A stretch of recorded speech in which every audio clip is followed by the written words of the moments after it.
Di dalam kehidupan kita sebagai seorang muslim, minimal 5 kali dalam sehari semalam kita mendengar seruan untuk mendirikan solat yang disebut azan.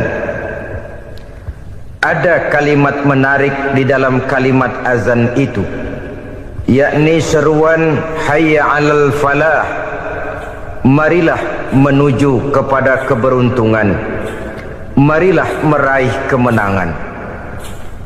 Seruan ini adalah kecenderungan dari setiap manusia, apapun warna kulitnya. Artinya, setiap orang dalam hidup selalu ingin meraih dan mencari kemenangan. Kemenangan akan melahirkan kepuasan batin, dan kepuasan batin memberikan kebahagiaan.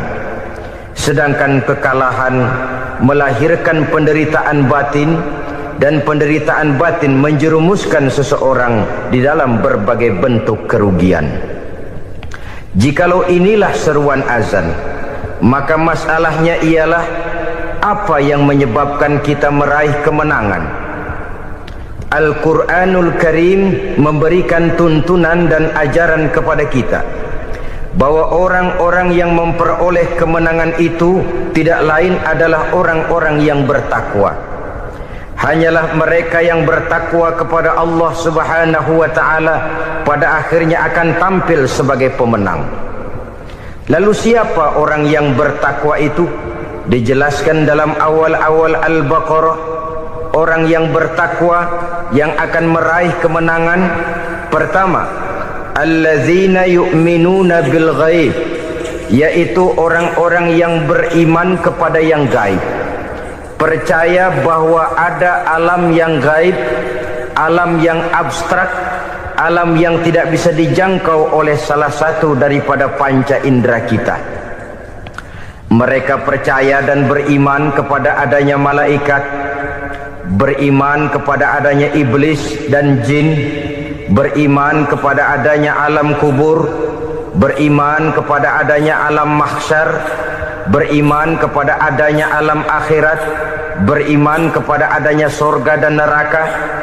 Beriman bukan cuma sekedar beriman dalam ucapan bibir saja, tetapi beriman yang nilai iman itu mampu mewarnai gerak dan gaya hidupnya. Iman yang meresap sampai ke tulang sumsum, kemudian memberikan dampak positif di dalam kehidupan manusia. Alam, kita tahu, adalah sesuatu yang selain Allah, dan Allah bukanlah alam.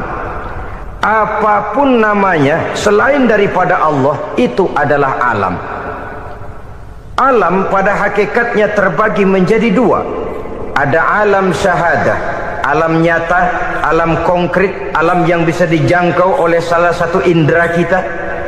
Kemudian ada alam ghaib, alam yang tidak bisa dijangkau oleh panca indera kita, alam metafisika, alam abstrak, alam yang wajib kita imani keberadaannya. Kita percaya bahwa malaikat itu ada, kita percaya kepada jin, bahwa jin itu ada, kita percaya kepada adanya iblis dan setan. Bukan percaya kepada iblis dan setannya, percaya bahwa iblis dan setan itu ada. Itu termasuk salah satu daripada sifat orang yang bertakwa kepada Allah. Saudara-saudara kaum muslimin rahimakumullah, kecenderungan pembangunan yang lebih bersifat materialistis biasanya menggeser aspek kehidupan rohani. Orang berpikir empiri, dan dalam pola pikir yang demikian, maka alam gaib tidak lagi mendapat perhatian. Aspek kehidupan yang bersifat rohaniah malah mulai ditinggalkan. Akibatnya terjadilah kepincangan di dalam kehidupan kita. Pernah ada satu pengalaman pribadi dalam perjalanan kembali ke tanah air. Dalam pesawat di sebelah kanan saya duduklah seorang Jerman, namanya Heiner Simonsen. Iseng saya ajak kenalan, saya ajak ngobrol, saya tanya dia. Saya bilang, Mas Henner ini. Kalau pesawat yang kita tumpangi ini jatuh ke bawah, kira-kira apa yang bakal terjadi, Mas? Dia bilang, kita semua akan mati. Begitu? Iya. Oke. Apa itu mati? Tanya saya. Dia bilang, untuk tahu apa itu mati, kita harus tahu lebih dahulu apa itu hidup. Saya pikir nih bule bisa ngomong juga. Baiklah kata saya. Apa hidup menurut Anda itu?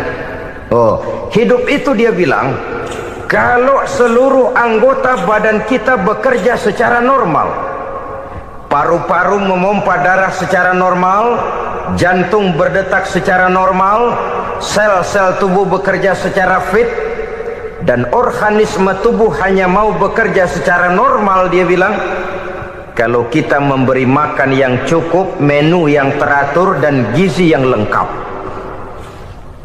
Saya bilang, kesimpulannya apa, Ner? Dia jawab, hidup adalah dari tangan ke mulut. Life is from the hand to the mouth, kata dia. Hidup adalah dari tangan ke mulut. Jadi masalah hidup tidak lebih daripada masalah isi perut.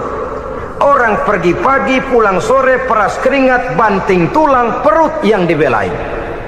Saya bilang, you are wrong. Sampean salah, Ner. Kamu orang Islam bukan? Bukan. Pantas. Kenapa saya salah? Dia bilang, ya jelas salah. Salahnya di mana? Kamu ini manusia. Kalau hidup cuma dari tangan ke mulut, saya bilang, kambing di kampung saya juga begitu pikirannya, Ner. Itu kambing di kampung saya, asal perutnya kenyang, sudah hidup dia. Perkara besok bagaimana, lusa prospeknya macam mana, bulan depan ada apa, kambing nggak pernah mikir. Di kampung saya kambing juga pikirannya begitu. Kamu Kristen ya? Tadinya. Loh kok tadinya, lalu apa sekarang kamu ini? Dia bilang, sekarang saya netral. Saya tidak beragama, tapi saya percaya kepada Tuhan sebagai pencipta alam. Saya ingat benar dia bilang, I haven't any religious, but I believe to God as the creator of the world. Kenapa bisa netral begitu, Ner? Habis saya bingung katanya. Islam bilang Islam baik, Kristen bilang Kristen baik, Hindu Buddha bilang Hindu Buddha baik, semua agama baik. Saya netral sekalian, nggak beragama. Yang penting saya percaya kepada Tuhan. Saya bilang, Ner, kamu ini kayak orang mau beli celana, lalu bingung. Yang satu bilang Levi's bagus, yang satu bilang Blue Jean hebat, yang satu bilang Wool England hebat. Celana ini hebat, celana itu bagus, celana ini hebat, semua celana bagus, kamu bingung. Akhirnya netral, tidak pakai celana. Itu juga salah. Saya pikir-pikir, kemudian saya melihat bahwa dua pola berpikir Henner ini nampaknya sudah mulai menggejala di lingkungan masyarakat bangsa kita. Disadari atau tidak, secara jujur kita harus berkata, dua pola pemikiran Henner ini mulai berkembang di tengah masyarakat bangsa kita. Pertama, pola pikir materialisme. Hidup adalah dari tangan ke mulut. Masalah hidup tidak lebih masalah isi perut. Itu yang perlu dibela, dan disitulah arti kehidupan. Pergi pagi, pulang sore, peras keringat, banting tulang untuk mempertahankan perut. Kalau sudah kemari cara orang berpikir, maka buat apa percaya kepada yang gaib? Untuk apa sholat? Untuk apa puasa? Untuk apa zakat? Untuk apa menghadiri majelis taklim? Tanpa kepercayaan kepada yang gaib, hidup berjalan menurut alur empiris dan materialis. Kalau sudah ke sana cara orang berpikir, biasanya orang lalu cenderung menghalalkan segala cara. Hanyalah orang yang percaya bahwa akhirat ada, hanyalah orang yang percaya bahwa alam kubur itu ada, hanyalah orang yang percaya bahwa malaikat itu ada, hidupnya akan lebih terarah dan terkendali. Karena kepercayaan kepada yang gaib yang merupakan fase daripada kehidupan setelah hidup yang sekarang ini, mewarnai gerak pribadi seseorang di dalam dia melakukan kegiatan hidupnya. Pola berpikir materialisme, disadari atau tidak, mulai menggejala di lingkungan masyarakat bangsa kita. Hidup tidak lebih dari urusan tangan ke mulut, mulut ke tangan, tangan ke mulut. Asal perut sudah kenyang, hiduplah sudah. Perkara bagaimana prospek hari yang akan datang, bagaimana akhirat, tidak jadi persoalan.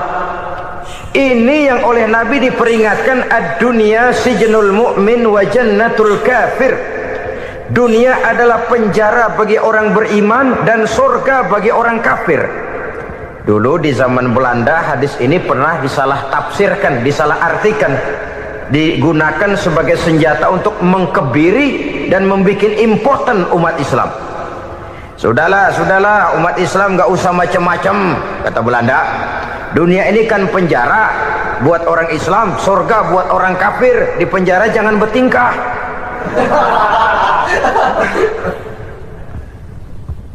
Pengertiannya tidak begitu. Dunia adalah penjara bagi orang mukmin. Artinya dalam kehidupan dunia seorang mukmin tidak bebas memperturutkan hawa nafsunya. Di penjara hawa nafsunya itu. Sebaliknya surga bagi orang-orang kafir. Buat orang kafir surgalah dunia ini. Mereka bebas memperturutkan hawa nafsunya, dilarang tidak terlarang, dicegah pun tidak tercegah. Mereka hidup menurut alur bisikan nafsu mereka sendiri. Kemudian bila ajal datang, maut merenggut nyawa, selesailah surganya sampai di situ. Maka bagi orang-orang yang tidak percaya kepada adanya akhirat, kepada adanya alam gaib, surganya sebatas umurnya. Sekali lagi, surganya sebatas umurnya. Bila umur selesai, ajal pun datang merenggut nyawa, selesailah sudah surganya sampai di situ. Alangkah pendeknya perjalanan orang-orang yang tidak percaya kepada alam gaib ini. Bagi kita mukmin, jikalau kita mampu memenjarakan hawa nafsu, kita bisa bahagia di dunia ini. Dan Islam memang tidak menyuruh kita sengsara di dunia. Raih dunia, kejar dunia, gapai dunia sebagai alat untuk mencapai kebahagiaan di akhirat nanti.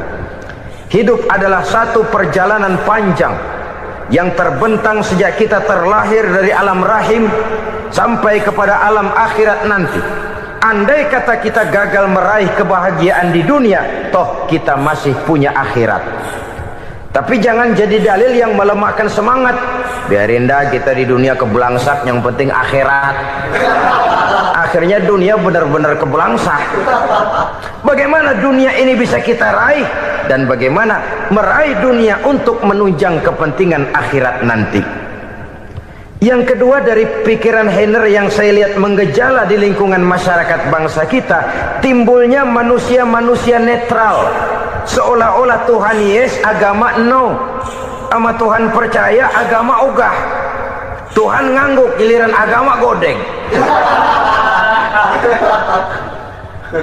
Padahal hampir dalam setiap ayat dalam Quran, kata-kata amanu biasanya bergandeng dengan wa amilus sholihat. Iman dan amal soleh. Ini sebagai isyarat Tuhan dan agama jangan pernah dipisah-pisah. Apabila kita bertuhan, maka kita harus beragama. Apabila kita beragama, maka agama itu harus bersumberkan dari Tuhan yang kita imani itu. Tidak mungkin kita pisah, Tuhan yes, agama no. Sama Tuhan percaya tapi agama bikin sendiri. Sembayangnya cukup bengong 2 jam madep ngulon.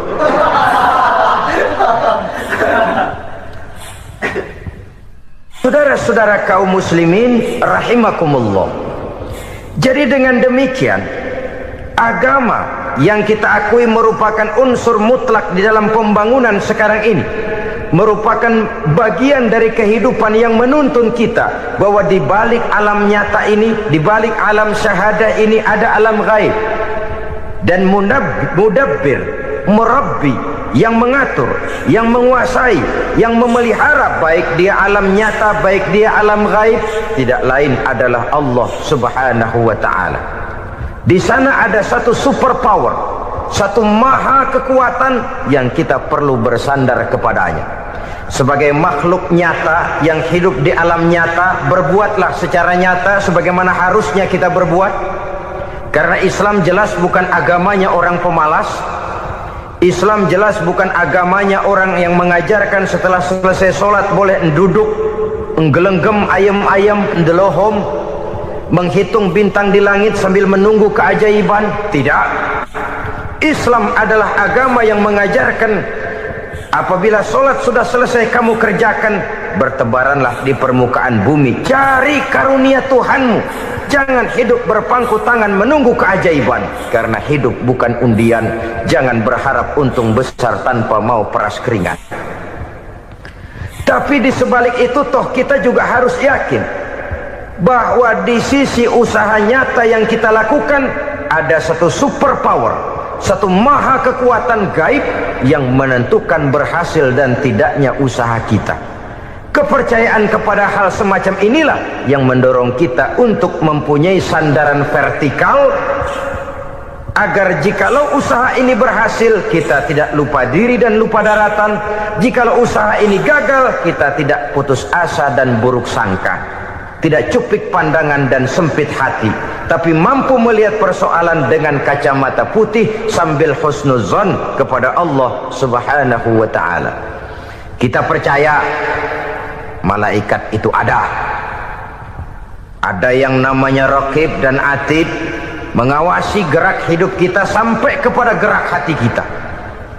Ini memberikan sugesti agar kita berhati-hati, tidak sejengkal tanah pun kita bisa berlindung dari pengawasan Raqib dan Atid. Ada munkar nakir yang akan menyoal kita di alam kubur. Ada malaikat Malik, penjaga neraka. Ada malaikat Ridwan yang menjaga surga. Kita percaya kepada adanya jin, kita percaya kepada adanya setan, iblis.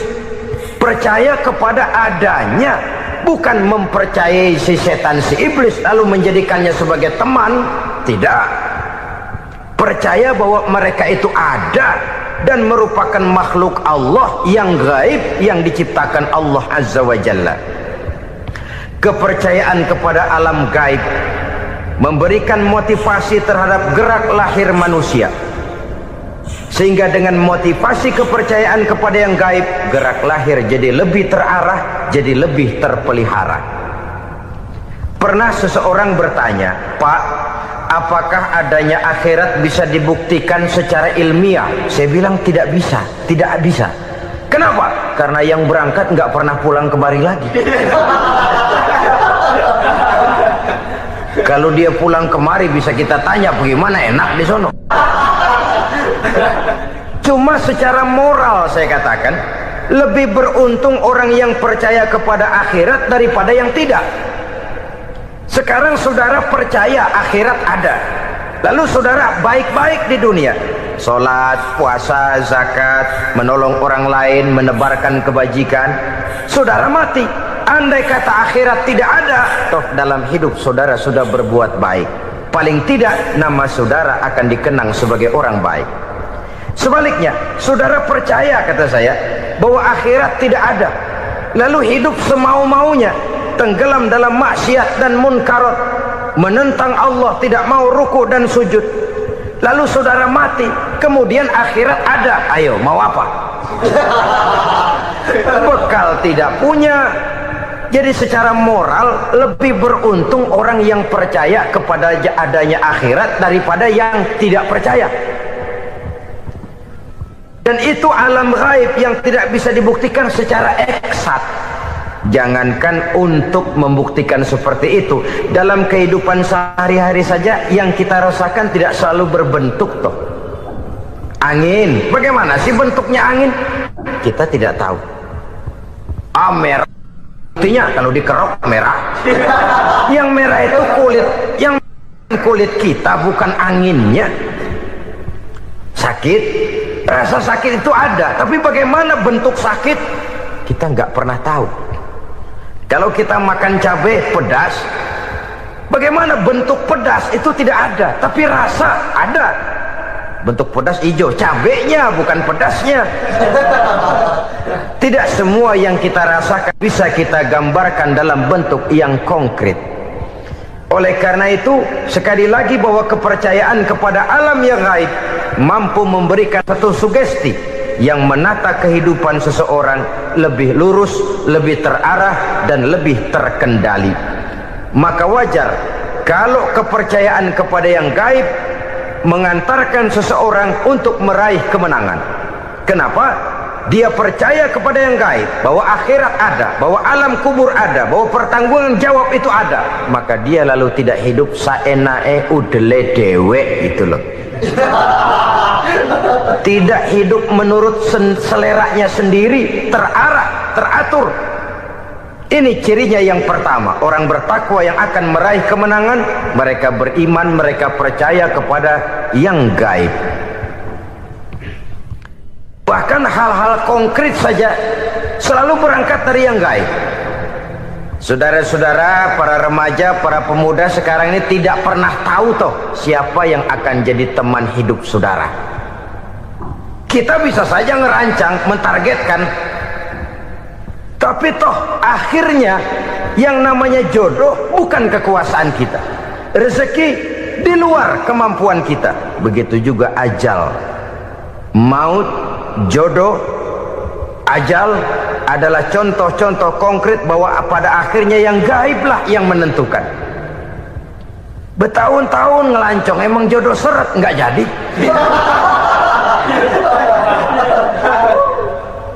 Begitu kenal baru setengah malam nginep ditangkap hansip kan.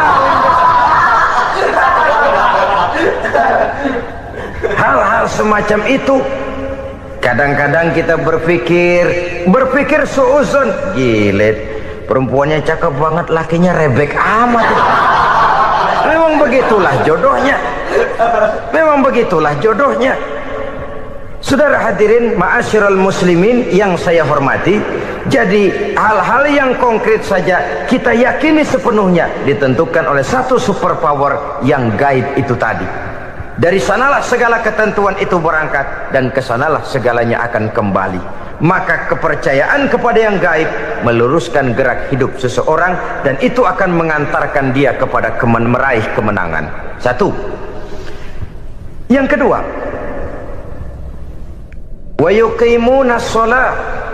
Orang bertakwa yang akan meraih kemenangan itu adalah orang-orang yang mendirikan sholat. Kenapa sholat mengantarkan orang untuk meraih kemenangan? Yang jelas, inna sholata tanha anil fahsya'i wal munkar. Sholat mampu mencegah manusia dari perbuatan keji dan munkar. Banyak filsafat hidup yang terkandung di dalam sholat ini. Sejak kita wudhu sampai kita menghadap ke arah kiblat, sampai kita melakukan gerak-gerak sholat, bacaan-bacaan yang ada di dalam sholat, lalu sampai kepada mengucapkan salam. Banyak filsafat hidup yang terkandung di dalam sholat. Umpamanya saja, setelah takbiratul ihram mulai kita dengan sholat dalam posisi berdiri, diajarkan dalam kitab-kitab fikih agar kita melihat ke arah tempat sujud. Ini kan filsafat kehidupan. Kalau kamu sholat dalam posisi berdiri, lihat tempat sujud. Jangan sholat mata jelalatan, sebab nanti bisa mengurangi kekhusyuan. Jadi wajar kalau yang dikatakan bahwa yang paling afdol adalah shaf yang di depan. Kenapa? Secara harfiah pengertiannya akan lebih mengundang kekhusyuan. Kenapa? Kalau kita di shaf paling depan di masjid umpamanya paling banter kita lihat tembok. Tapi kalau kita shaf di tengah atau di belakang, orang-orang di depan kita pun akan kelihatan. Yang bajunya loreng, yang bajunya genggang, yang bajunya macam-macam. Kita lihat, kadang-kadang kita pikirin, ada yang bajunya bolong. Kita sholat tapi dalam hati, nih orang bajunya robek yang nggak tahu apa. Ada saja hal-hal yang mengusik kekhusyuan kita. Oleh sebab itu diajarkan dalam posisi berdiri, lihat, arahkan pandangan matamu kepada tempat sujud. Ini kan filsafat kehidupan. Maksudnya apa? Kalau lagi diri lihat dong tempat sujud. Kalau udah di atas ingat dong sama yang bawah. Kalau sudah tinggi, ingat dong dari mana kamu berangkat. Kalau sudah berkuasa, bantu dong yang lemah. Kalau sudah kaya, santuni dong yang miskin. Kalau sudah alim, bimbing dong yang awam. Ini filsafat kehidupan. Dalam posisi berdiri, kau lihat tempat sujud. Ini akan melahirkan kepekaan sosial, di mana seseorang mau tahu kepada orang lainnya. Bagaimanapun kaya kita, tinggi pangkat dan jabatan kita, jikalau hidup hanya untuk kepentingan perut sendiri saja, rasanya belum membawa manfaat di dalam kehidupan kita. Tapi efek yang tertinggi sesungguhnya, solat mencegah manusia dari perbuatan keji dan munkar.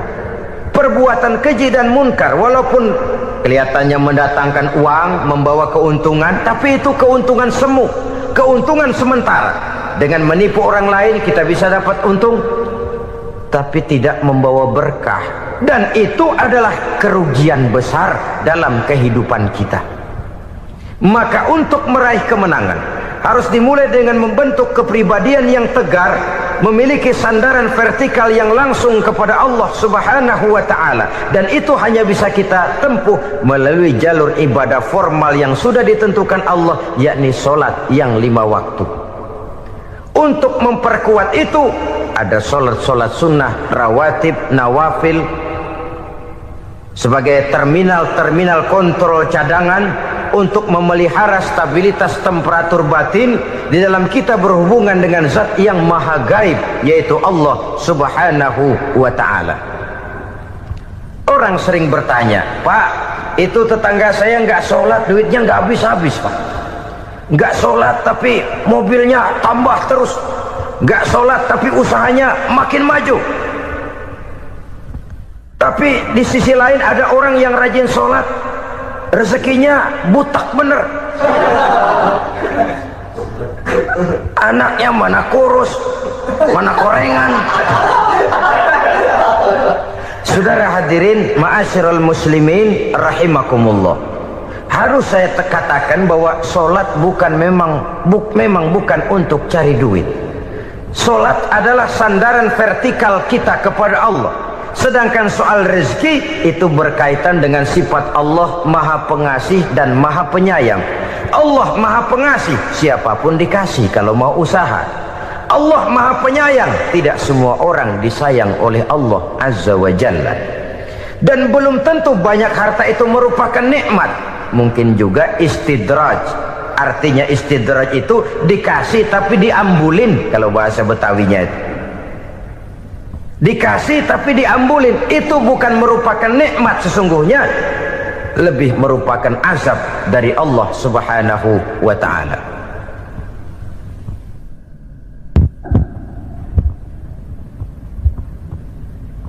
Agama mempunyai sistem solat, dan kita umat Islam telah dituntun oleh Allah Subhanahu wa ta'ala yang wajibnya 5 kali dalam sehari semalam mendirikan solat, dan itu tentu berada dalam jangkauan kemampuan manusia.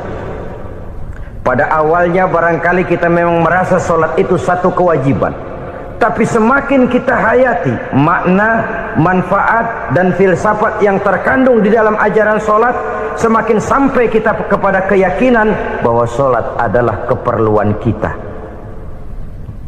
Sehingga pada waktu tertentu dinilai puncaknya, kita tidak lagi akan berkata saya wajib sholat, tapi kita akan berkata saya perlu sholat. Kalau kita sudah merasakan itu adalah keperluan kita, nah di sanalah kita baru akan merasakan ruginya kalau hal itu tidak kita laksanakan. Sepanjang kita masih berkata saya wajib sholat, kita akan lebih merasakan dia sebagai beban ketimbang sebagai keperluan. Yang jelas Allah tidak memerlukan ibadah yang kita laksanakan ini. Dengan kata lain, andai kata satu dunia penuh ini orang tidak ada yang sholat satu pun, Allah tidak akan turun dari jabatan Tuhan. Jangan lalu berpikir kalau kita ngambek se-RW kagak sembahyang Tuhan tekor kali ini ya. Tentu tidak, itu perlunya kita, bukan perlunya Allah. Dan pada induknya kita akan berkata, saya perlu agama. Kalau secara induk kita sudah memerlukan agama, maka konsep-konsep yang ada di dalam ajaran agama itu pun adalah juga merupakan keperluan kita. Baik dia bernama sholat, baik dia bernama puasa, baik dia bernama zakat, baik dia bernama haji, seluruhnya adalah keperluan kita. Dan sesuatu yang kita perlukan apabila tidak kita laksanakan akan melahirkan kerugian di dalam kehidupan. Jangan heran kalau kita membaca riwayat perjalanan hidup para salafus soleh, orang-orang soleh. Ada yang tahajud sampai 100 rakaat, ada yang sholat malam kakinya sampai bengkak. Kita sekalinya bengkak biri-biri. Ada yang sholat membaca surah dalam Al-Quran sampai khotam Quran. Kok mau? Mereka sudah merasakan itu keperluan. Itu saja soalnya. Satu saat pun jikalau kita merasa bahwa itu keperluan saya, kita pun akan melaksanakan seperti itu. Keperluan saya dalam kehidupan. Inilah yang kedua. Yang ketiga, orang bertakwa yang akan meraih kemenangan itu, wa mimma razaqnahum yunfikun. Mereka membelanjakan sebagian daripada rezeki yang diberikan Allah kepada mereka. Mereka infakkan di jalan Allah. Ada satu dialog menarik. Satu hari seorang anak muda bertemu dengan seorang kakek-kakek yang sudah dikenalnya baik. Bertanyalah anak muda ini, "Kek, umur kakek berapa tahun?" 15 tahun, kata si kakek.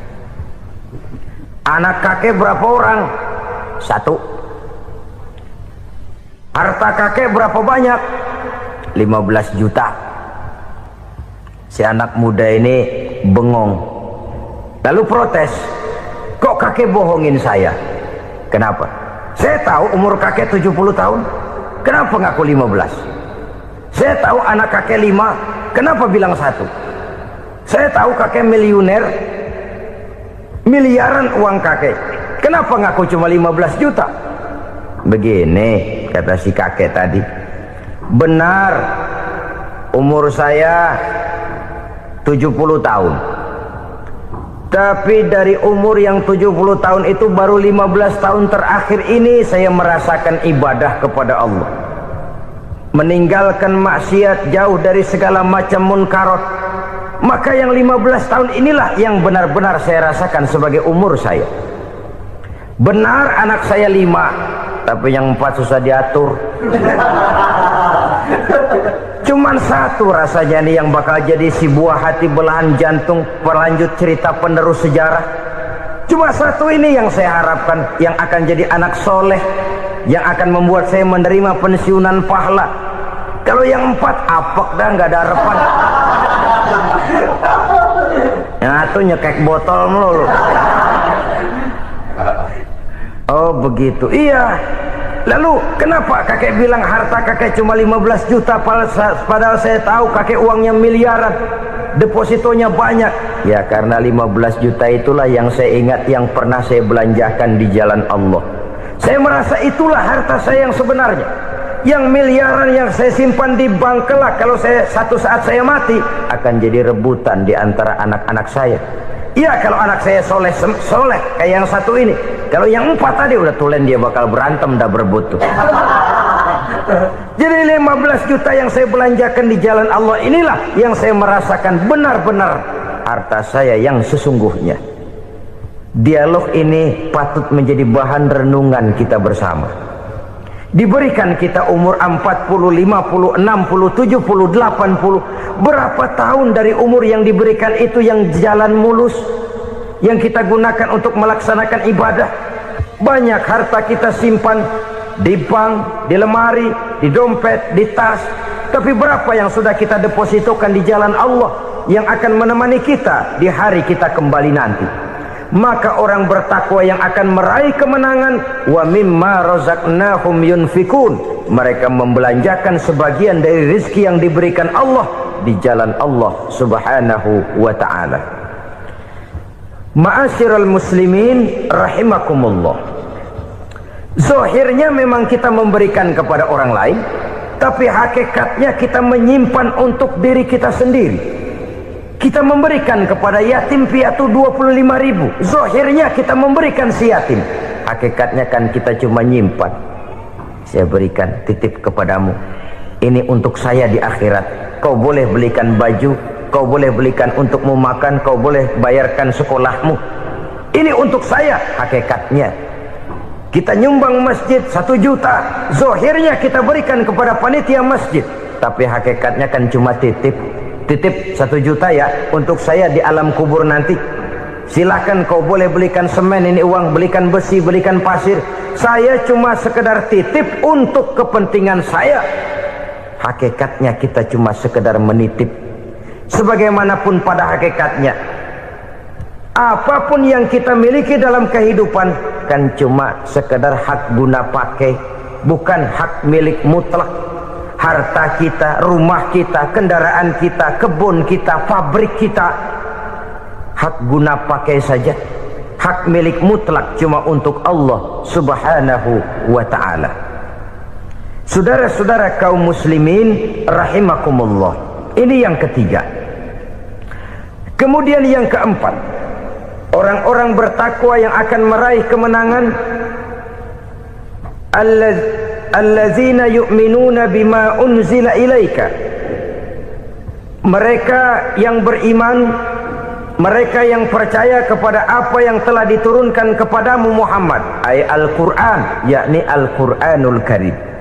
Setelah percaya kepada yang gaib, mendirikan solat, kemudian menginfakkan sebagian dari rezeki yang diberikan Allah, mereka juga lalu percaya kepada yang diturunkan terhadap Nabi, yaitu tidak lain Al-Quranul Karim. Sekali lagi di sini, percaya bukan hanya sekedar percaya saja, tetapi percaya lalu menjadikan Al-Quran itu sebagai pedoman hidup. Sebab memang Al-Quran itu adalah GBHM, garis-garis besar haluan muslim. Apa yang harus kita lakukan, apa yang harus tidak kita lakukan, bagaimana mestinya kita bertingkah laku dan berbuat, seluruhnya tercantum di dalam Al-Quranul Karim. Itu sebabnya ketika satu hari Aisyah ditanya bagaimana akhlak Rasul, beliau menjawab, kana Rasulullah sallallahu alaihi wasallam khuluquhul Quran. Akhlak daripada Rasulullah tidak lain adalah Al-Quran. Jawaban simpel ini memberikan gambaran bahwa keseluruhan daripada konsepsi Quran sudah diterjemahkan dalam kehidupan Rasulullah sallallahu alaihi wasallam. Karena kita tahu akhlak adalah keseluruhan dari gerak hidup manusia, sejak ia berpribadi, berumah tangga, bertetangga, bermasyarakat, sampai kepada berbangsa dan bernegara. Al-Quran tetap memberikan sentuhan nilainya. Oleh karenanya, orang-orang yang bertakwa adalah orang-orang yang menjadikan Al-Quran sebagai pedoman dalam kehidupannya. Dan kita yakini Al-Quran diturunkan kepada Nabi Muhammad, bukan merupakan produk Nabi Muhammad. Isi dan redaksinya langsung dari Allah subhanahu wa ta'ala. Kemudian cirinya yang kelima, orang bertakwa yang akan meraih kemenangan itu, wa ma unzila min qablika. Tidak hanya sekedar percaya kepada yang diturunkan terhadap Nabi Muhammad, yaitu Al-Quran, mereka juga percaya kepada apa yang pernah diturunkan kepada para nabi, kepada para rasul sebelum Nabi Muhammad. Percaya kepada adanya suhuf, percaya kepada adanya Taurat, percaya kepada adanya Injil, percaya bahwa Allah dahulunya sudah menurunkan Taurat kepada Musa, percaya bahwa Allah sudah menurunkan Injil kepada Isa, percaya Injil ada, Taurat ada, diturunkan Allah untuk Isa dan Musa, tetapi tidak wajib mengamalkannya karena kita sudah diberikan Al-Quranul Karim. Ini yang perlu saya garis bawahi. Kita percaya Allah telah menurunkan Injil dahulu kepada Isa. Kita percaya bahwa Allah telah menurunkan Taurat dahulunya kepada Nabi Musa. Kadang-kadang ini dijadikan dalih, dikacaukan pengertiannya. Quran saja mengajarkan bahwa orang yang bertakwa harus percaya kepada Injil, maka pakailah Injil. Apalagi kalau ayat sebelumnya ditilap, dihapus, dihilangkan, Injilnya yang ditekankan, maka akan terjadilah penekanan yang salah arah. Karena salah arah akhirnya bisa merusak dan menghancurkan akidah. Ketika Rasul suatu saat pernah ditanya orang, "Ya Rasul, bagaimana sikap kita sebagai muslim terhadap Injil yang ada sekarang?" Beliau menjawab, "La tukadzibuhu jami'an wa la tusaddiquhu jami'an." Jangan didustakan seluruhnya, jangan juga dibenarkan semuanya. Artinya, ini sudah merupakan gambaran dari Rasul bahwa dalam Injil yang ada sekarang masih ada ajaran-ajaran tauhid yang dibawa oleh Nabi Isa dan diajarkan kepada umatnya. Tapi juga dalam Injil yang sekarang ini sudah terkena intervensi dan investasi manusiawi. Karena itu Rasul menyimpulkan, la tukadzibuhu jami'an wa la tusaddiquhu jami'an. Jangan didustakan semua, jangan dibenarkan seluruhnya. Kita memang percaya Allah telah menurunkan Injil kepada Nabi Isa dulu, tapi kita tidak wajib mengamalkan Injil. Kita percaya Allah telah menurunkan Taurat kepada Nabi Musa, tapi kita tidak wajib mengamalkan kitab ajaran Taurat. Yang wajib kita percayai dan kita amalkan hanyalah Al-Quranul Karim. Kenapa? Oleh karena baik yang ada di dalam Taurat, baik yang ada di dalam Injil, tentu tercakup di dalam Al-Quran sebagai kitab terakhir yang diturunkan oleh Allah Subhanahu wa Ta'ala. Dan itu wajar. Kalau seorang pejabat mau mengeluarkan satu keputusan baru, tentu dia harus meninjau keputusan-keputusan lama. Andai kata dianggap tidak berlaku, dianggap tidak relevan lagi, maka keputusan-keputusan lama itu tentu sudah dianggap tidak berlaku. Sebagian daripada aturan-aturan dalam keputusan lama yang masih dianggap relevan tercantum dalam keputusan baru yang wajib diamalkan. Begitulah hubungannya antara Al-Quran, Taurat, Zabur, dan Injil. 4 kitab samawi yang diturunkan Allah masing-masing kepada Zabur untuk Nabi Daud, Taurat untuk Nabi Musa, dan Injil untuk Nabi Isa alaihi wassalatu wassalam. Ketiga-tiga kitab itu kita percayai adanya. Kita yakini Allah telah menurunkan Zabur, Taurat, dan Injil, tapi kita tidak wajib mengamalkannya. Yang wajib kita mengamalkannya sekarang ini tidak lain hanyalah Al-Quranul Karim saja, karena ia mencakup apa yang ada di dalam Zabur, apa yang ada di dalam Taurat, dan apa yang ada di dalam Injil. Keotentikannya bisa dipertanggungjawabkan. Ya, tapi kan Nabi Muhammad sudah mati 14 abad yang lalu, dan di zaman beliau Al-Quran kan belum dikodifikasikan, belum ditulis. Bagaimana keotentikannya bisa dipertanggungjawabkan? Mudah saja. Allah berjanji, "Inna nahnu nazzalna dzikra wa inna lahu lahafizun." Kami yang menurunkan Al-Quran dan kami yang akan menjaga dan memeliharanya. Allah turunkan Quran, Allah menjaganya. Bagaimana cara Allah menjaga Al-Quran itu? Banyaknya orang-orang yang hafaz Al-Quran. Hafaz Al-Quran 30 juz, 114 surah, 6.666 ayat. Sehingga jangankan satu kata, jangankan satu ayat, satu kalimat saja berubah, sudah akan timbul reaksi dan mudah dimengerti. Kenapa? Banyak orang-orang yang hafaz Al-Quran. Sedangkan pada setiap akhir tahun biasanya malaikat Jibril selalu mengadakan checking terhadap ayat-ayat yang diturunkan pada waktu itu. Di zaman Nabi sendiri sudah ada usaha kodifikasi. Dan yang lebih luar biasa lagi, sampai hari ini tidak seorang pun mampu membuat satu ayat saja semacam Al-Quran. Ke bahasa manapun dia diterjemahkan, naskah aslinya tetap ikut, rujukan dasarnya tetap ada.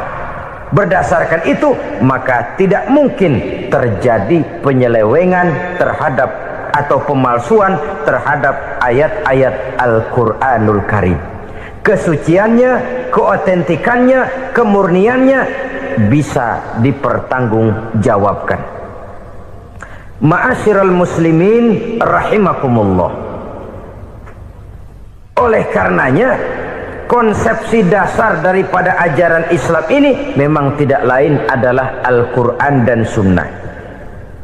Isi daripada agama Islam yang merupakan iman, Islam dan ihsan, konsepsi dasarnya tidak lain adalah Al-Quran dan Sunnah Rasulullah Sallallahu Alaihi Wasallam. Maka yang kita perlukan sekarang ini adalah terjemahan Al-Quran di dalam kehidupan kita. Dengan demikian, maka gaya kehidupan yang lebih Qurani itulah yang kita dambakan. Kita perlu memang terjemahan Quran dalam bahasa Inggris, dalam bahasa Belanda, dalam bahasa Jepang, tapi yang lebih kita perlukan adalah terjemahan Quran di dalam kehidupan kita. Konsekuen, tidak memanipulasi, ringan sama kita jinjing, berat sama kita pikul. Jangan kalau lempengan ayat Quran tuh kira-kira enak diamalin, keras teriakan kita.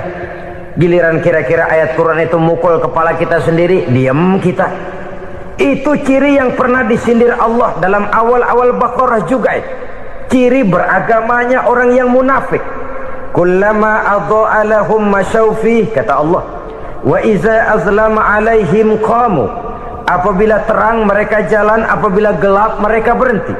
Artinya, kalau kira-kira di Islam nguntungin, rame-rame pada teriak Islam.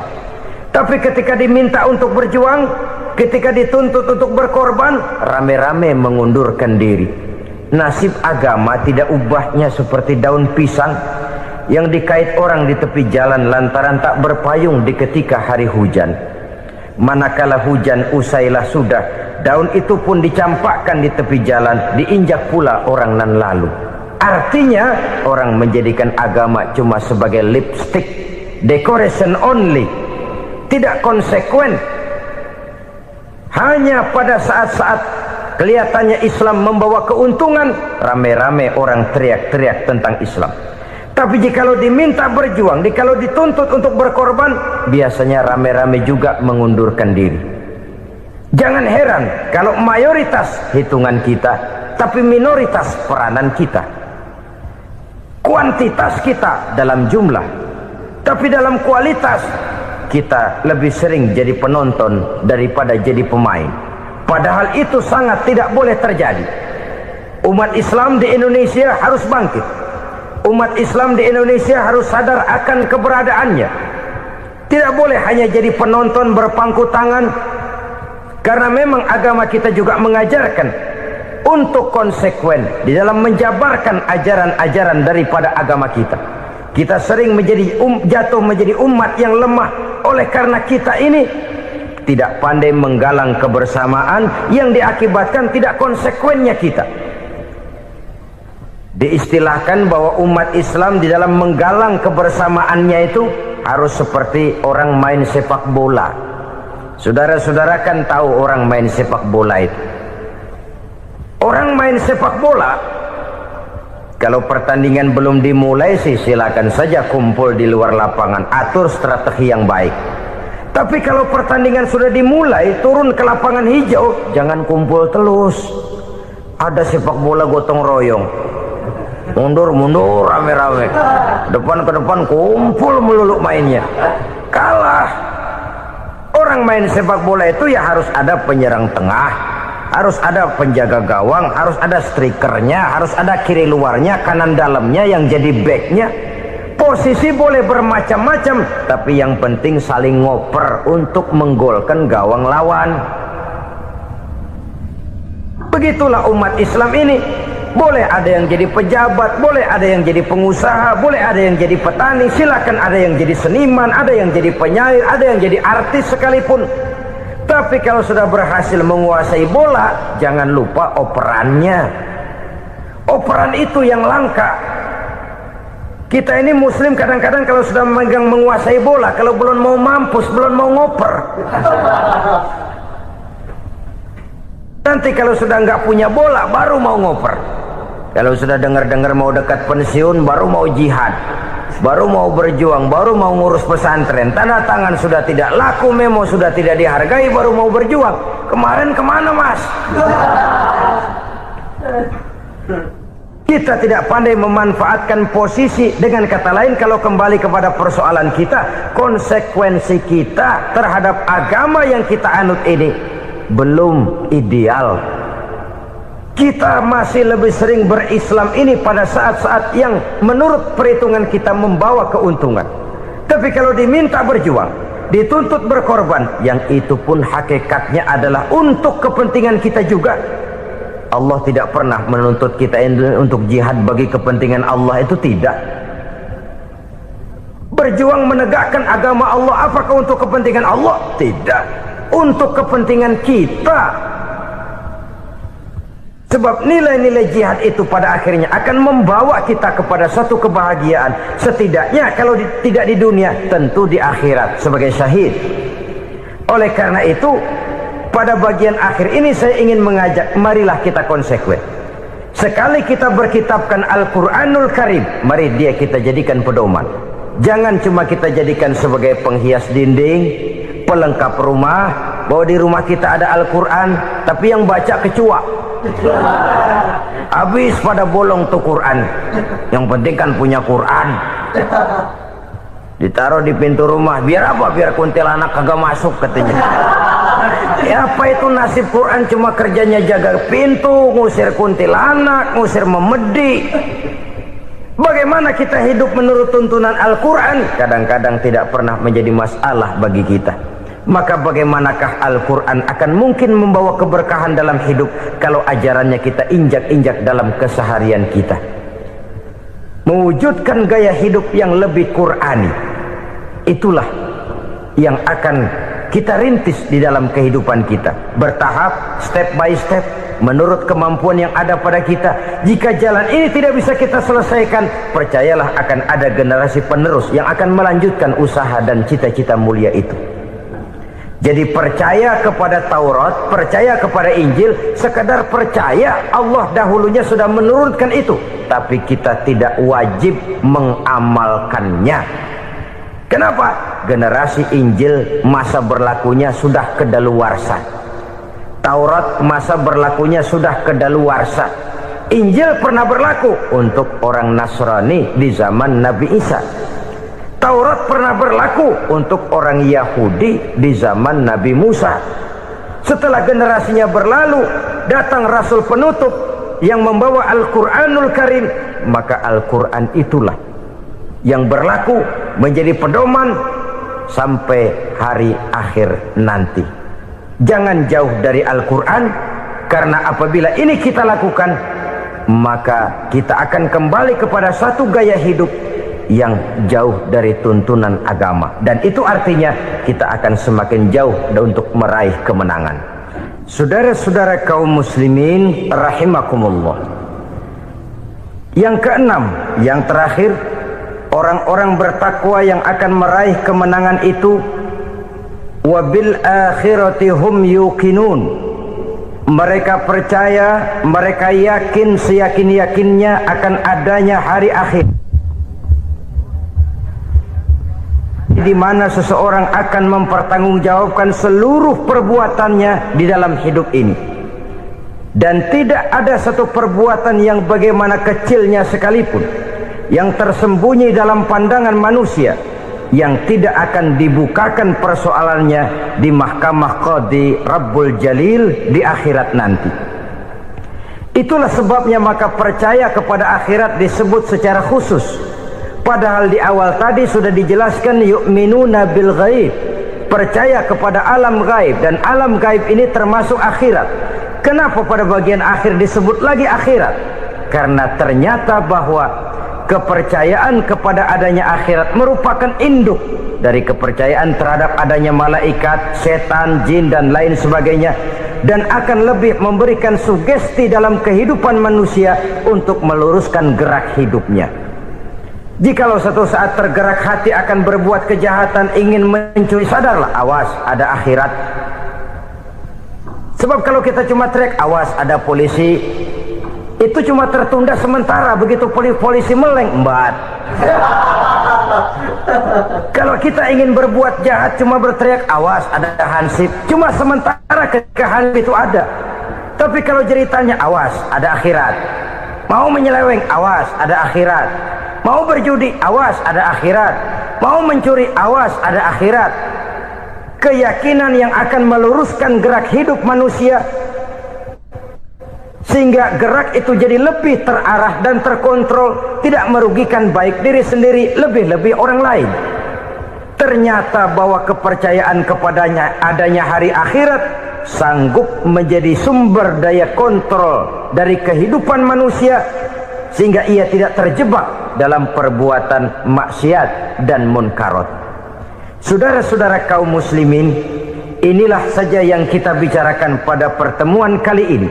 Semoga Allah subhanahu wa ta'ala memberikan kekuatan zahir dan batin kepada kita untuk dapat meraih kemenangan dengan beriman kepada yang gaib, mendirikan solat, membelanjakan sebagian dari rezeki yang diberikan Allah, percaya kepada Al-Quran, beriman kepada kitab-kitab yang diturunkan sebelum Al-Quran, lalu meyakini adanya hari akhirat.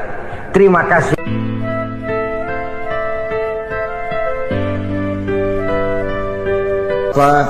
Ibu-ibu, saudara-saudara kaum muslimin rahimakumullah, kita menyaksikan peristiwa-peristiwa yang memilukan dan memalukan. PHK terjadi di mana-mana, pengangguran meningkat, harga-harga membumbung tinggi, daya beli rakyat semakin lemah. Sementara di bidang politik, kejadian-kejadian memberikan indikasi bahwa persatuan dan kesatuan kita sebagai bangsa dewasa ini tengah berada dalam ujian yang berat. Pada jumpa kita kali ini, tanpa bermaksud untuk mencari kambing hitam dari bencana yang kita hadapi, saya ingin menyampaikan sebuah hadis yang diriwayatkan oleh Imam At-Tabarani dari Ibnu Abbas, bahwa Rasulullah sallallahu alaihi wasallam bersabda, khamsun bi khamsin, ada 5 perkara yang dapat menimbulkan 5 macam bencana. Mari kita renungi hadis ini satu demi satu sebagai bahan introspeksi buat kita semua dalam menghadapi bencana yang tengah berlaku sekarang ini. Yang pertama, ma naqasa qaumul ahda illa sullita alaihim aduwwuhum. Apabila suatu kaum sudah mengingkari janjinya, maka mereka pun akan dikuasai oleh musuh-musuh mereka. Sederhana saja nampak kalimat dalam hadis ini. Apabila orang sudah mengingkari janji, mereka akan dikuasai oleh musuh-musuh mereka sendiri. Dan musuh kita yang paling utama saat ini adalah kemiskinan dan kebodohan. Kenapa itu terjadi? Karena kita mengingkari janji kita sendiri. Di saat awal-awal berdirinya Orde Baru, kita pernah berjanji untuk melaksanakan Pancasila dan Undang-Undang Dasar 45 secara murni dan konsekuen. Kita berjanji bahwa kita akan menegakkan pemerintah yang bersih dan berwibawa. Itu semua pada permulaannya. Waktu demi waktu berjalan, kita lupa dengan janji yang kita ucapkan itu. Ketuhanan yang Maha Esa kita ucapkan, tapi kesetanan yang luar biasa yang kita lakukan. Kemanusiaan yang adil dan beradab yang kita dengungkan, tetapi kemanusiaan zalim dan biadab yang kita praktekkan. Sederhana saja saudara, hampir setiap pejabat pada posisi-posisi kunci, di awal-awal ia memangku jabatan itu, biasanya ia mengucapkan sumpah dengan lafaz demi Allah bahwa dalam melaksanakan jabatan ini saya tidak akan menerima hadiah atau pemberian dalam bentuk apapun. Itu pada permulaannya. Lama-lama rupanya hadiah itu asik juga, mulai diterima. Lama-lama dirasa kurang, mulai menagih. Dan akhirnya terjadilah praktek yang disebut suap menyuap, semir menyemir, dan lain sebagainya. Kalau ini sudah menjadi kenyataan, bagaimana kita mau menegakkan pemerintah yang bersih dan berwibawa?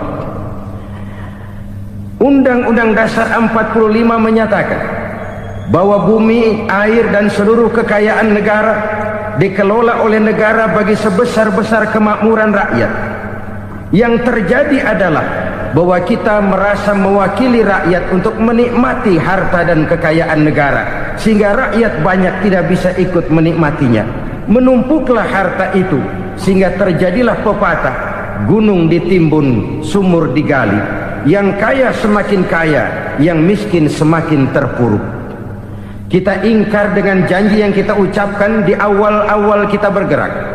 Kita ingkar dengan janji pada saat kita mengatakannya dengan menyebut nama Allah, dengan mempertaruhkan nama Tuhan, sehingga pada akhirnya jabatan pun mengalami tender. Sudah menjadi rahasia umum, orang mau jadi lurah mesti mengeluarkan uang, mau jadi camat mesti mengeluarkan uang, mau jadi wali kota, bupati, bahkan gubernur, itu ada pasarannya. Secara logika, kalau orang memperoleh satu jabatan karena banyak mengeluarkan uang, tentu pada saat ia mengeluarkan uang, ia sudah punya pemikiran, modal pasti pulang, modal pasti kembali. Kalau orang memperoleh suatu jabatan karena banyak mengeluarkan uang, maka langkah pertama yang dia lakukan setelah memangku jabatan itu ialah bagaimana uang bisa kembali, bagaimana modal bisa pulang. Kalau modal sudah pulang, pikiran berikutnya bagaimana supaya dapat untung. Lalu kapan mau bekerja untuk kepentingan rakyat? Itu nomor 18. Kemudian kalau ada proyek-proyek besar, pertanyaannya ialah bukan apakah proyek ini bermanfaat bagi rakyat, apakah proyek ini layak untuk diteruskan, tetapi yang jadi pertanyaan paling utama ialah bagian saya berapa duit dari proyek ini. Kita bisa lihat proyek, mega proyek lahan 1 juta hektar di Kalimantan Tengah, triliunan rupiah, dan proyek itu gagal. SD Impres bulan ini diresmikan, bulan depan retak. Jembatan-jembatan bulan ini gunting pita, bulan depan runtuh. Kita ingkar dengan janji.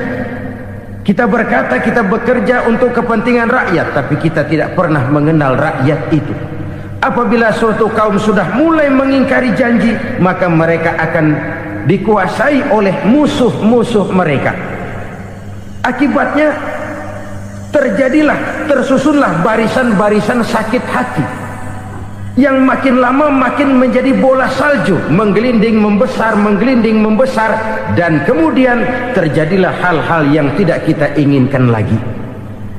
Apabila suatu kaum sudah mengingkari janji, maka mereka akan dikuasai oleh musuh-musuh mereka. Ini penyebab bencana yang pertama. Kita tidak konsekuen. Tadinya kita dengan lantang teriak-teriak berantas korupsi, ganyang korupsi. Pada waktu kita belum mendapat kesempatan. Setelah kita naik punya kesempatan, rupanya korupsi enak juga dirasa. Terjadi pergeseran nilai, orang luntur, kehilangan idealisme awal.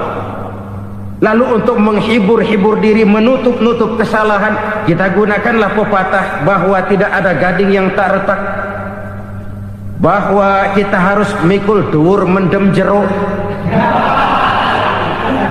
Itu semua cuma sebagai dalih agar kesalahan kita tidak dibicarakan orang lain. Padahal kita sendiri yang mengingkari janji. Kita yang keluar dari komitmen awal kita. Kita berjanji melaksanakan Pancasila dan Undang-Undang Dasar 45 dengan murni dan konsekuen. Kita berjanji untuk menegakkan pemerintah yang bersih dan berwibawa. Namun dalam kenyataannya itu tidak kita laksanakan dengan sebagaimana mestinya. Kita bergeser, kita mengalami proses degradasi, peluncuran nilai, dan akhirnya terbentuklah barisan-barisan sakit hati yang semakin lama semakin membesar itu. Kita harus introspeksi. Memang kalau zaman sedang susah, biasanya kambing hitam laris, tukang kompor gentayangan. Itu dari dulu selalu mencari kambing hitam. Karena itu kita tidak bicara orang, kita tidak bicara siapa yang salah, kita bicara sistem, dan sistem itu bisa mengena siapa saja. Kalau orang sudah mulai mengingkari janji, bergeser dari komitmen awal, itu sudah mulai ia mengalami proses peluncuran, proses degradasi. Ini penyebab yang pertama. Kita tidak lagi konsekuen bahwa bumi, air, sumber daya alam adalah milik negara, dikuasai oleh negara, digunakan bagi sebesar-besar kemakmuran rakyat. Ternyata rakyat yang makmur itu tidak merupakan gambaran yang menyeluruh dari rakyat kita. Undang-undang dasar kita menganut ekonomi kekeluargaan, tapi yang kita praktekkan adalah ekonomi keluarga. Kalau bukan keluarga nggak dapat proyek. Kalau bukan keluarga nggak dapat macam-macam. Kekeluargaan kita rubah menjadi keluarga, timbullah penyakit nepotisme. Kita bergeser, kita ingkari janji, dan kita anggap kita atasnamakan rakyat. Rakyat cuma sekedar jadi address, rakyat cuma sekedar jadi alamat, tetapi kehidupan mereka tidak banyak berubah dan tidak banyak terangkat. Kaum muslimin rahimakumullah, ini penyakit yang pertama, penyebab bencana yang pertama. Yang kedua, kata Nabi, wa ma hakamu bighairi ma anzalallah. Apabila hukum yang diterapkan sudah tidak lagi bersumber dari hukum Allah, illa fasha fihimul faqru, maka akan bertebaranlah kemiskinan di mana-mana. Ini artinya apa? Apabila hukum tinggal sebuah stempel, apabila hukum sudah diatur menurut kepentingan, apabila hukum sudah tidak lagi ditegakkan secara adil, maka kemiskinan merambah di mana-mana. Hukum diatur menurut selera orang yang sedang berkuasa, maka yang benar bisa jadi salah, yang salah bisa jadi benar. Hukum dalam kenyataan hidup berlaku seperti pisau. Pisau itu kan saudara lihat, yang namanya pisau dimanapun itu tajamnya ke bawah, ke atas tumpul.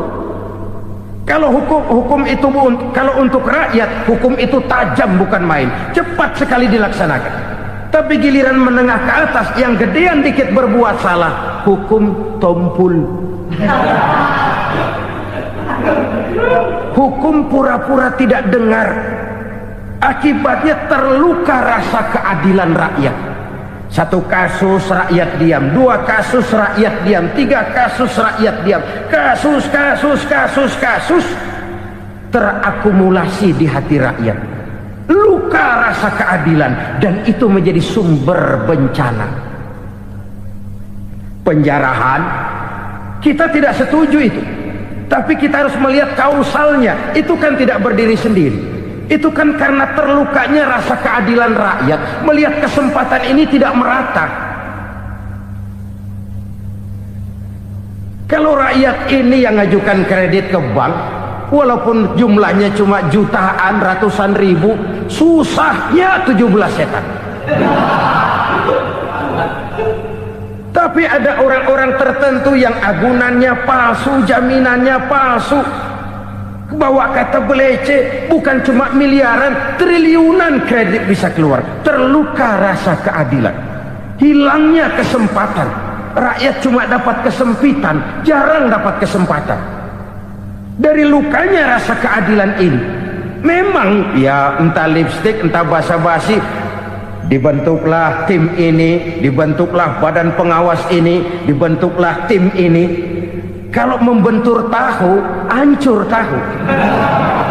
Tapi kalau tim yang dibentuk membentur karang, bukan karangnya yang hancur biasanya, timnya yang bubar. Kenapa? Yang dibentur batu karang yang sangat keras. Kita main-main dengan hukum, kita tidak konsekuen dengan hukum, luka rasa keadilan, dan itu terakumulasi. Edi Tamsil, rakyat tahu, terakumulasi, menguap begitu saja. Kasus-kasus lain rakyat tahu, menguap begitu saja. Ketidakadilan terakumulasi, mengendap di hati rakyat, menunggu ledakan. Pada saat sumbu meledak, rakyat tidak bisa dibendung lagi. Oke, kita tidak setuju dengan penjarahan, tapi jangan melihat itu sebagai peristiwa yang berdiri sendiri. Kenapa itu terjadi? Kausalnya kenapa?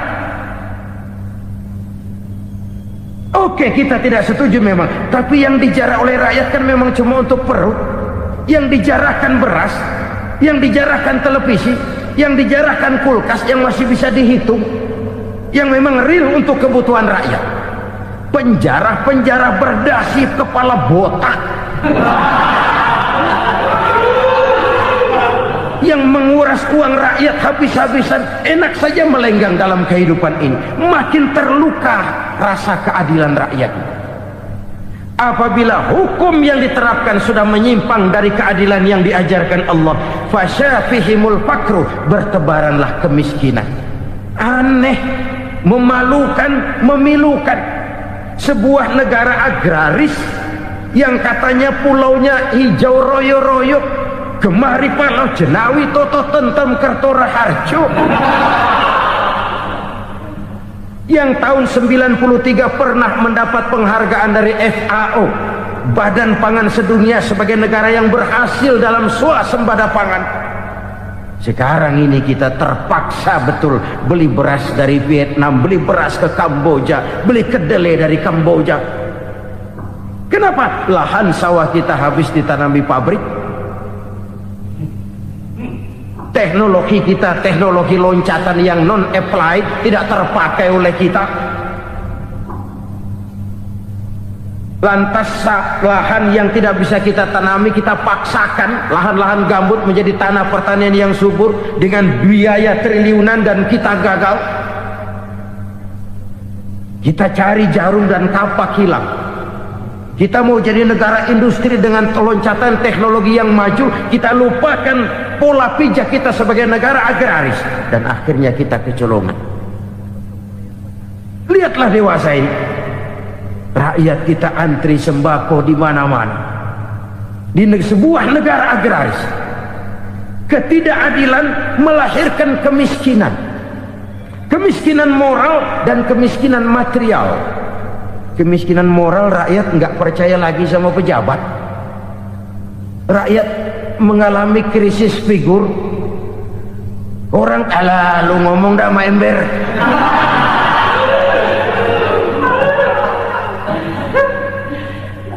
Penataran yang menghabiskan biaya miliaran itu melahirkan pejabat-pejabat korup.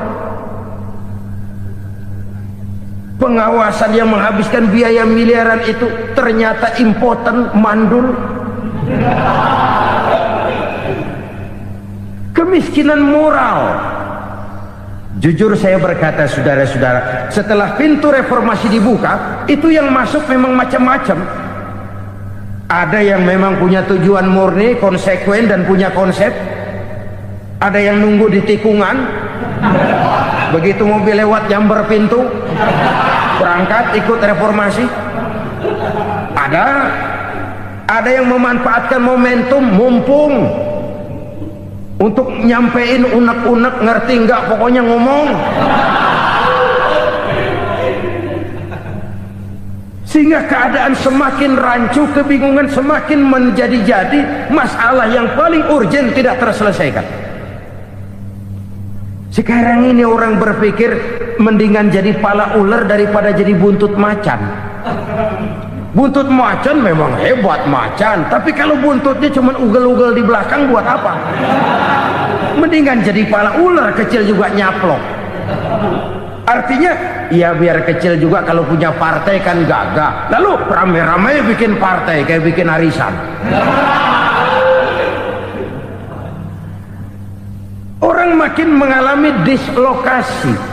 Semua mau jadi pahlawan, semua mau nomor satu, semua ngomong iya kalau bidangnya, kalau bukan makin rancu. Marilah lewat kesempatan ini saya mengajak kita untuk tahu diri. Biarkan politisi ngomong politik, biarkan ekonom menata ekonomi, biarkan praktisi bicara soal hukum, biarkan rakyat munajat, istighfar, mohon pertolongan Allah. Tahu diri kita. Kalau memang ayam, kukuruyuk aja dah. Kalau memang kucing, ayo ngeong.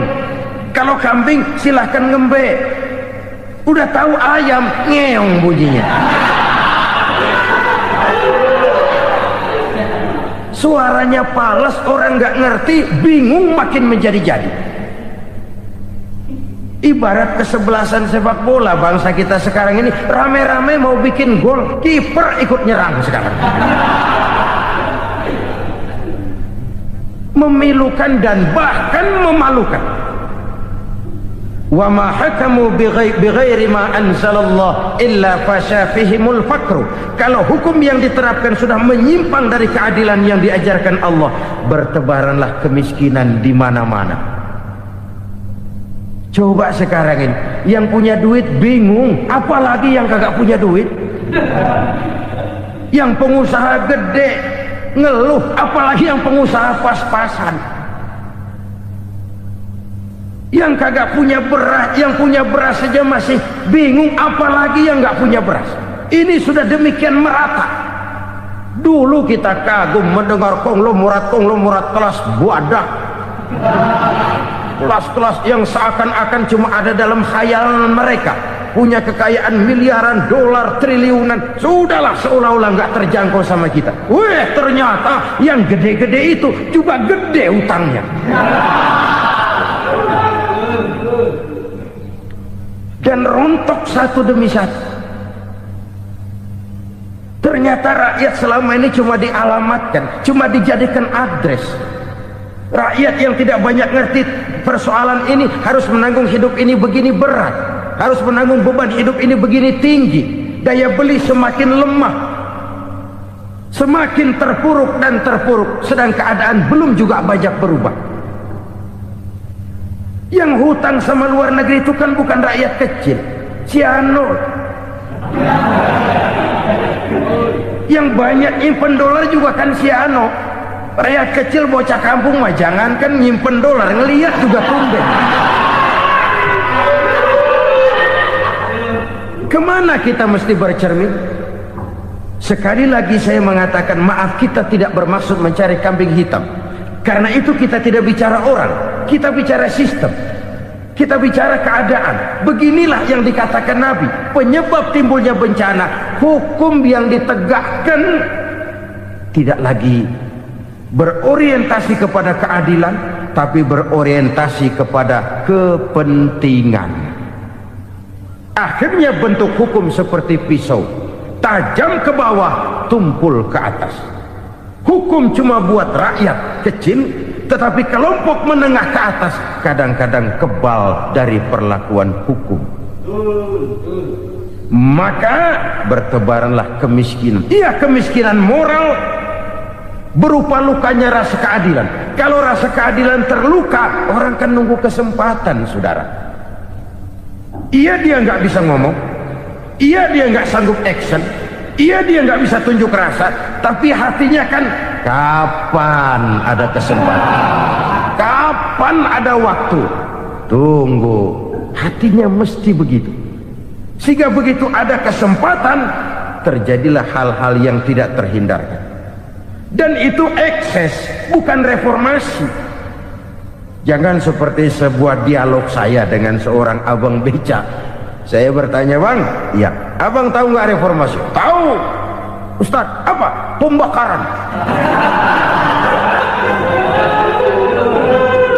Terus penjarahan, lalu perkosaan. Itu referensi, itu yang saya lihat. Nah, itu yang dia lihat. Saya tentu tidak menyalahkan abang beca kita, karena memang itu yang dia lihat dan sejauh itu wawasannya.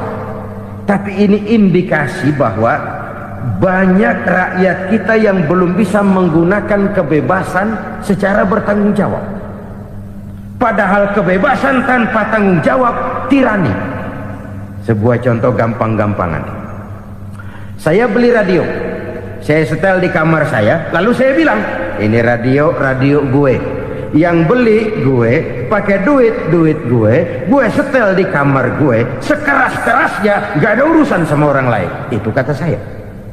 Tetapi tetangga saya sebelah rumah kan boleh juga ngomong begitu.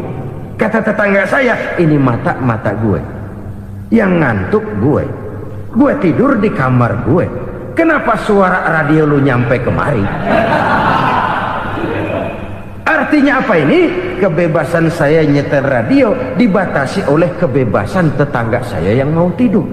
Tidak ada kebebasan mutlak. Kebebasan mutlak tanpa tanggung jawab kembali akan melahirkan tirani, kembali akan melahirkan pemaksaan kehendak. Dan itu lagi-lagi bukan demokrasi.